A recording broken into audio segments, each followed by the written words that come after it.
எல்லாருக்கும் வணக்கம். நான் உங்கள் Savitri Govindarajan. Power food channel மூலமாக உங்களை சந்திக்கிறதுல மிக்க மகிழ்ச்சி. என்னுடைய சேனலை சப்ஸ்கிரைப் செய்து கொடுத்த எல்லாருக்கும் ரொம்ப நன்றி. இன்றைக்கி நாம் என்ன ரெசிபி பண்ண போகிறோம்னு பார்த்தீங்கன்னா, ஒரு ஸ்வீட் ரெசிபி தான் பண்ண போகிறோம். பால் கொழுக்கட்டை. இது பார்த்திங்கன்னா செட்டிநாடு காரைக்குடி பக்கம்லாம் ரொம்ப ஃபேமஸானது கூட. அது ரொம்ப ஈஸியான ரெசிபி. அதை நம்ம எப்படி பண்ணலான்னு பார்க்கலாம். குழந்தைகளுக்கு ரொம்ப பிடிக்கும், நமக்கும் ரொம்ப பிடிக்கும். வாங்க இதை எப்படி பண்ணுறதுன்னு பார்க்கலாம். வாங்க இந்த பால் பணியாரம் எப்படி செய்யுதுன்னு பார்க்கலாம். இதுக்கு பார்த்திங்கன்னா இது ஒரு 250 கிராம் ஒரு டம்ளர் வச்சுக்கோங்களேன். ஒரு டம்ளர் எடுத்திருக்கேன். இதில் பச்சரிசி ஒரு டம்ளரும் உருட்டுளுந்து, முழு உளுந்து, வெள்ளை உளுந்து எடுத்துருக்கிறேன். உடச்ச உளுந்து எடுக்காதீங்க, முழு உளுந்து தான் ஒரு டம்ளர் எடுத்திருக்கேன். இப்போ பார்த்திங்கன்னா பச்சரிசியும் இந்த உளுந்தும் ரெண்டும் சேர்த்து பார்த்திங்கன்னா நான் ஊற போட்டு வச்சுருக்கேன். பாருங்கள், அரிசி தெரியுதா உங்களுக்கு? அரிசி உளுந்து இது ரெண்டுமே ஒவ்வொரு கப்பு தாங்க போடுங்க. இந்த அரிசி உளுந்து ரெண்டும் ஒன்றா சேர்த்துட்டு நல்லா 3 வாட்டி நல்லா கழுவிட்டு மறுபடியும் நல்ல தண்ணியில் 3 மணி நேரம் ஊற வச்சுருக்கேன். இப்போ தண்ணியெல்லாம் வடிச்சிட்டு மிக்சியில் நல்லா கொஞ்சம் இட்லி பாத்தை விட கொஞ்சம் கெட்டியாக நம்ம அரைச்சி எடுத்துக்கணும். வாங்க நான் அரைச்சிட்டு வந்துடுறேன். பாருங்கள், அரைச்சாச்சு. பாருங்கள் எவ்வளோ எவ்வளோ உங்களுக்கு நைஸாக அரைக்க முடியுமோ அவ்வளோ நைஸாக அரைச்சிக்கோங்க. பாருங்கள், இந்த கெட்டி தான் இருக்கணும். இந்த அளவுக்கு தான் இருக்கணும். ரொம்ப தண்ணி சேர்த்துடக்கூடாது. இந்த அளவுக்கு இருக்கணும். மாவு அரைச்சி எடுத்துகிட்டு வந்துட்டேன். இப்போ இது கூட பார்த்திங்கன்னா நம்ம ஸ்வீட்டு தான் பண்ணுறோம். இருந்தாலும் ஒரு 1/4 ஸ்பூனு சால்ட் சேர்த்துக்கலாம். பாருங்கள், உங்களுக்கு இந்த பக்குவம் தெரியும்னு நினைக்கிறேன். பாருங்கள், இப்படி தான் இருக்கணும். ரொம்ப லூஸாகவும் நம்ம தோசை மாவு பதத்துக்கு செய்யக்கூடாது.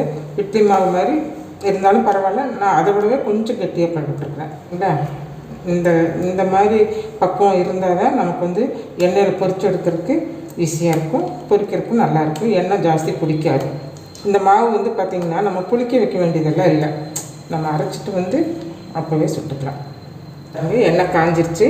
நான் கையில் தான் எடுத்து போடுவேன். நீங்கள் ஸ்பூனில் எடுத்து போடுறவங்க இருந்தால் ஸ்பூனில் கூட எடுத்து போட்டுக்கலாம். நான் கையில் தான் இப்படி எடுத்து போடுவேன்.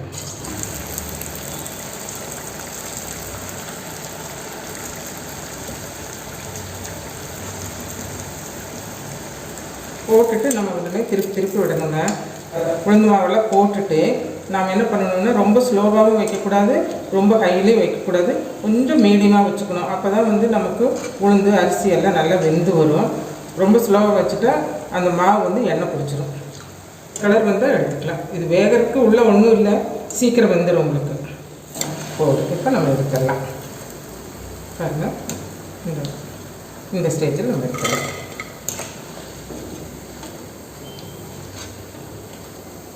இதே மாதிரி எல்லா மாவும் போட்டு நம்ம எடுத்துக்கலாம்.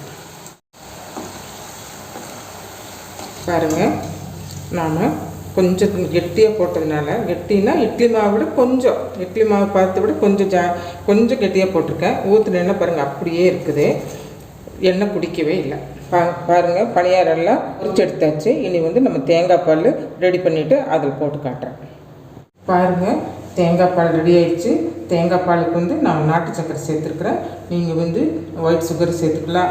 முதல்ல சொன்ன மாதிரி தான் வெல்லம் சேர்த்துக்கலாம், பனங்கற்கண்டு சேர்த்துக்கலாம். உங்களுக்கு என்ன ஸ்வீட்டு இது சேர்த்துக்கணுமோ அதை சேர்த்துக்கலாம். நான் நாட்டு சக்கரை தான் சேர்த்துருக்குறேன். இப்போ இதெல்லாம் நம்ம இதில் சேர்த்துடலாம். பால் பணியாரம் ரெடி ஆயிடுச்சு. இந்த பால் பணியாரம் தேங்காய் பாலில் தான் ஊற வச்சு சாப்பிட்ணும், இனிப்பாக சாப்பிட்ணுங்கிறது கிடையாதுங்க. இப்படியும் நம்ம பார்த்திங்கன்னா கார சட்னி பண்ணியிருக்கேன். கார சட்னிலையும் தொட்டு சாப்பிட்றதுக்கு ரொம்ப நல்லாயிருக்கும். கார சட்னி மட்டும் இல்லைங்க, இதுக்கு தேங்காய் சட்னி நல்லாயிருக்கும், கார சட்னி நல்லாயிருக்கும். இந்த மாதிரி செஞ்சு சாப்பிட்லாங்க. பாருங்கள், பால் பணியாரம் ரெடி ஆயிடுச்சுங்க. இந்த பால் பணியாரம் தேங்காய் பாலில் ஊற வச்சு தான் சாப்பிடணுங்கிறது இல்லைங்க. இதுக்கு கார சட்னி, தேங்காய் சட்னி அது எல்லாமே இதுக்கு மேட்ச் ஆகுங்க. நான் பாருங்கள் இன்றைக்கி கார சட்னியும் செஞ்சுருக்கிறேன். இதே அளவுகளோடு செஞ்சு பாருங்கள். இந்த வீடியோ பிடிச்சிருந்ததுன்னா இந்த வீடியோக்கு லைக் பண்ணுங்கள், ஷேர் பண்ணுங்கள், கமெண்ட் பண்ணுங்கள், சப்ஸ்கிரைப் பண்ண மறந்துடாதீங்க. மீண்டும் ஒரு புதிய வீடியோவில் சந்திப்போம். நன்றி, வணக்கம்.